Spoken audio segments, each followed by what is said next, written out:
Welcome to Kenton's videos. Enjoy the video. You start by playing any video in the official YouTube app. That begins the process. Once the video is playing, tap the home button or the in-app back arrow to invoke the mini screen, because that action puts the player into picture-in-picture mode. Make sure you're on the latest app version and confirm necessary permissions enabled in settings. Otherwise, the mini screen won't appear. If you use gesture navigation, learn the gesture that replaces tapping home. Once the mini screen appears, drag it to any corner so it doesn't block content. That keeps the UI tidy. Tap the mini window to reveal play, pause, and close controls. Use those to control playback without returning to full screen.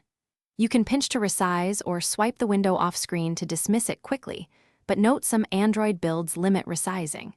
If controls are missing, make sure background playback is allowed or check battery saver restrictions.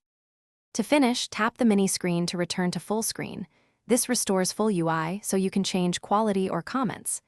If you want to stop mini mode, either drag the window off the edge or use the close button. Both end picture-in-picture. If the mini screen fails, toggle app permissions for picture-in-picture, disable battery optimizations for YouTube, then relaunch the app. If problems persist, reinstall the app, because corrupted cache or outdated builds often block mini screen functionality. Thanks for watching. Consider subscribing if we helped you.